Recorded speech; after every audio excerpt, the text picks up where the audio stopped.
حضرت داتا گنج بخش علی حجویری رحمۃ اللہ علیہ نے اپنی مارکۃ الآراء کتاب کشف المحجوب میں حضرت عثمان غنی کو جو خراج تحسین پیش کیا رضی اللہ تعالیٰ عنہ کو، وہ میں آپ کی گوش گوار کرتا ہوں کہ آپ کو پتہ لگے کہ صحابہ سے کتنی محبت کرتے تھے صوفیاء اور اولیاء۔ آپ نے ترتیب میں ان کو تیسرے نمبر پہ لیا اور کیا شان بیان فرمائی ہے۔ حضرت داتا گنج بخش علی حجویری رحمۃ اللہ علیہ فرماتے ہیں مشائخ طریقت میں ایک حضرت ابو عمر عثمان بن عفان رضی اللہ تعالی عنہ جو حیا کے خزانے کے گوہر تھے۔ کیا فرمایا؟ حیا کے خزانے کے گوہر تھے۔ گوہر کہتے ہیں اصل چیز کو، ہیرے کو، جس سے چیز تخلیق پاتی ہے۔ اللہ نے لگتا ہے کہ حیا ہی ان سے تخلیق کی ہے۔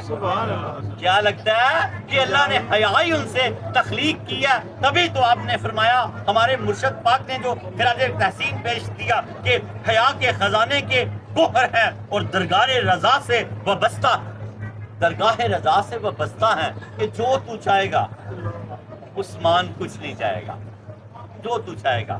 آگے سید حجویر نے فرمایا کہ درگاہ رضا سے وابستہ ہیں، نبی کریم صلی اللہ علیہ وسلم کے رستے پر ثابت قدمی سے چلنے اور پیروی کرنے سے آراستہ تھے۔ حضور کے رستے کے بڑے سخت مسافر تھے اور ثابت قدمی سے چلنے اور پیروی کرنے سے آراستہ تھے۔ ان کے فضائل اور مناقب ہر لحاظ سے واضح ہیں اور ظاہر ہیں۔ سید حجویر نے شاندار خراج تحسین بیان کیا اور آگے ایک چھوٹا سا واقعہ یوں بیان کیا کہ جب بلوائیوں نے آپ کا محاصرہ کر لیا تو حضرت داتا گنج بخش علی حجویری رحمۃ اللہ علیہ فرماتے ہیں کہ حضرت ربا اور ابو قتادہ لکھتے ہیں کہ ہم وہاں موجود تھے جب بلوائیوں نے بالکل حملہ کر دیا تو حضرت عثمان غنی رضی اللہ تعالیٰ عنہ کے غلاموں نے تلواریں کھینچ لی تو آپ نے پیغام بھیجا۔ سید حجویر لکھتے ہیں کہ اگر کوئی ان کے خلاف تلوار نہیں اٹھائے گا، میان میں ڈال لے گا تو میں اس کو آزاد کرتا ہوں، کیونکہ میں مدینہ کو قتل گڑھ نہیں بنانا چاہتا۔ اتنی عظمت مدینے کی، اتنی عظمت مدینے کی، اتنی عظمت مدینے کی حضرت عثمان غنی کی نظر میں تبھی تو کہا سید حجویر نے کہ حیا کے گوہر تھے، حیا کے گوہر تھے کہ میرے نبی کے شہر میں کسی کا خون نہ بہہ جائے، ورنہ وہ 600 بلوائی مارنے کوئی مشکل کام نہیں تھے۔ حضرت ربا اور ابو قتادہ فرماتے ہیں اس قدر خوف طاری ہوا ہم پر کہ ہم چپکے سے نکلے، رستے میں ہم نے دیکھا کہ امام حسن پاک حضرت امیر المومنین عثمان بن عفان رضی اللہ تعالیٰ عنہ سے ملنے آ رہے ہیں اور ہمارے اندر جرت پیدا ہو گئی، ہم پھر ان کے ساتھ چل دیے کہ دیکھتے ہیں کیا بات ہوتی ہے۔ حضرت سید حجویر فرماتے ہیں جب حضرت امام حسن اندر تشریف لے کے گئے تو آپ نے اس طرح سلام فرمایا، اے امیر المومنین امام برحق، آپ کو سلام ہو، آپ کی اجازت کے بغیر ہم تلوار نہیں اٹھا سکتے، آپ اجازت دیں تو ہم ان بلوائیوں کو آپ سے دور کر دیتے ہیں۔ تو آپ نے فرمایا اے میرے بھتیجے آپ گھر چلے جائیے، جب اللہ کا جو حکم آئے گا وہ مجھے منظور ہے، آپ گھر چلے جائیے۔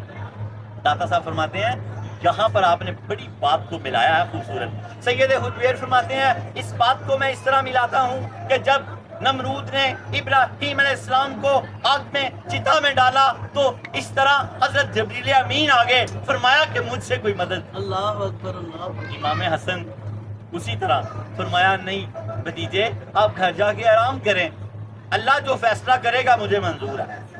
تو سید حجویر فرماتے ہیں آپ نے ان کی مدد نہیں لی، اور اسی طرح فرق یہ تھا کہ ابراہیم علیہ السلام کو اللہ پاک نے نجات بخش دی اور حضرت عثمان غنی کو شہادت بخش دی، سبحان اللہ، شہادت بخش دی۔ اور یہ واقعہ بڑا خوبصورت ہے، آگے طویل ہے لیکن میں نے مختصر خراج تحسین پیش کیا انہیں۔ اور ایک وظیفہ لے لیں، کچھ دن ہے ابھی، 18 ذی الحج کو اگلی بار یہ شروع کرنا ہے اور کمال وظیفہ ہے۔ اس طرح چھن چھن کر کے مال و دولت، عزت، رزق آپ کے اوپر گرے گا کہ آپ سوچ بھی نہیں سکتے۔ صوفیہ لکھتے ہیں کہ 18 ذی الحج سے لے کے اس مہینے کے ختم ہونے تک اگر کوئی مشرق کی طرف منہ کر کے ننگے پاؤں یہ پڑے نورین 310 مرتبہ، اگر کوئی مشرق کی طرف منہ کر کے ننگے پاؤں کھڑا ہو کر یہ پڑے ذوالنورین 310 مرتبہ، تو اللہ اس نسلوں میں کبھی فاقہ نہیں آنے دے گا، اللہ اس کی نسلوں میں کبھی فاقہ نہیں آنے 310 مرتبہ. ابھی جتنے دن ہیں آپ ایک دفعہ یہاں پڑھ جائیں. کیا پڑھنا ہے؟ ذوالنورین، دو نوروں والے، دو نوروں والے. یہ دو بیٹیاں صاحبزادیاں رسول اللہ کی آپ کے عقد میں ہیں. آپ نے فرمایا کہ 100 بھی ہوتی ہے، روایت آتی ہے کم و بیش کی، اللہ سے معافی چاہتا ہوں، تو ایک ایک کر کے حضرت عثمان کے نکاح میں دے دیں. اتنی بڑی ہستی ہیں. اور داتا صاحب نے بہت خوبصورت ان کو خراج تحسین پیش کیا. کیا کہا کہ حیا کا گوہر، حیا کا کیا فرمایا حضرت داتا گنج بخش علی جوہری رحمۃ اللہ علیہ، جو حیا کے خزانے کا گوہر ہیں، جو حیا کے خزانے کا گوہر ہیں. اللہ پاک ہمارا یہ نذرانہ عقیدت حضرت عثمان غنی رضی اللہ تعالی عنہ کی بارگاہ میں قبول و منظور و مقبول فرمائے، اور اس درس کو ہمیں ہماری بخشش کا ذریعہ بنائے، اور ہمارے لیے خیر و برکت کا ذریعہ بنائے، اور ہمیں یہ پڑھنے کی توفیق عطا فرمائے. ذوالنورین ذوالنورین ذوالنورین 310 مرتبہ مشرق کی طرف منہ کر کے ننگے ہو کر اگلے مہینے نکلنے سے پہلے اے اللہ پاک حضرت عثمان غنی رضی اللہ تعالیٰ عنہ کے صدقے سے ہمارے اس درس کو قبول فرما.